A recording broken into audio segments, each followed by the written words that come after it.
कितना भी परेशान करे, घर में कितनी भी मुश्किलें आ जाएं, मगर सिद्धार्थ और रोशनी का रोमांस हमेशा बरकरार रहता है।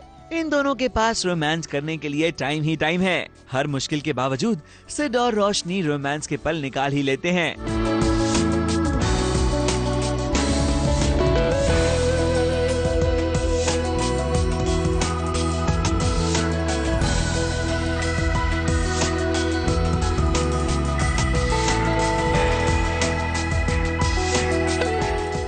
मगर आज सिड और रोशनी के इस रोमांस के बीच खलल डालने डीडी नहीं आई है, बल्कि आया है ये डब्बा।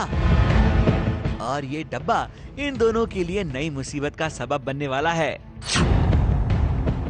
दरअसल इस डब्बे में नॉन वेज है और डीडी के घर में नॉन वेज लाना या खाना बिल्कुल अलाउड नहीं है। मगर सिद्धार्थ का दिमाग जितना तेज चलता है, उससे ज्यादा तेज चलती है उनकी नाक। जी हाँ, सिद्धार्थ ने अपनी तेज तर्रार नाक के बलबूते ये पता लगा ही लिया कि घर में कहीं न कहीं नॉनवेज आया है। कुछ स्मेल आ रही है। What smell? तंदूरी चिकन की स्मेल है। 100%, 200% ये चिकन की स्मेल है। अरे यार, पंजाबी नाक है, चिकन के मामले में धोखा खा ही नहीं सकती। चिकन की स्मेल है, लेकिन यहाँ कैसे?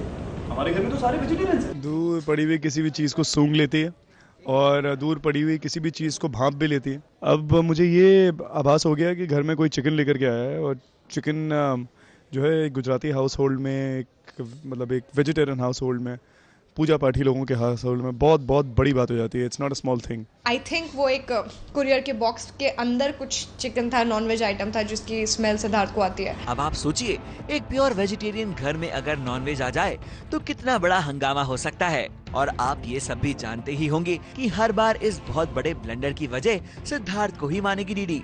डीडी सिद्धार्थ पर ही इल्जाम लगाएगी कि ये नॉनवेज का डब्बा वो ही लेकर आया है। हाँ तो कौन कर रहा है रोशनी ये सब? कौन कर रहा है ये सब? मुझे तुम समझा दो। कैसे आई वो चिकन बोन्स हमारे घर में? या सबकी तरह तुम्हें भी यही लगता है कि मैं ही गलत हूँ? अब घर में नॉनवेज आया तो इसका पहाड़ तो बनेगा ही, बिकॉज डीडी इज अ वेजिटेरियन, माय नानी is a hardcore vegetarian. Siddharth becomes the punching bag all the time. हमेशा सारी गलत चीजें उसी के ऊपर, उसके सर पे ही रख दी जाती है। So I think Siddharth is going to become the victim of this chicken track also. इसीलिए अब सिद्धार्थ और रोशनी दोनों हैरान परेशान हैं। दोनों की आंखें नम हैं, क्योंकि हर बार हर गलती के लिए सिद्धार्थ को ही जिम्मेदार माना जाता है, जबकि असली मुजरिम तो कोई और है, और वो है राजवीर, जो यहाँ घायल पड़ा हुआ है। मगर इस हालत में भी उसकी साजिशें लगातार जारी हैं। वो हर पल यही कोशिश करता है कि किस तरह सिड को नीचा दिखाया जाए। अभी तक मुझे पता नहीं ना कि आरवी के असली इंटेंशंस हैं क्या, तो he is just treating him like a part of the family. Somewhere उसके अंदर एक बहुत बड़ा डेविल छुपा हुआ है। सिद्धार्थ इस आरवी से जरा संभल कर रहिए, क्योंकि आरवी तो तय करके आया है कि डीडी के घर में एक ही जमाई रहेगा। अब वो जमाई आप होंगे या आरवी, ये तो आने वाला वक्त ही बताएगा। मुंबई से राज दीक्षित के साथ एबीपी न्यूज रिपोर्ट।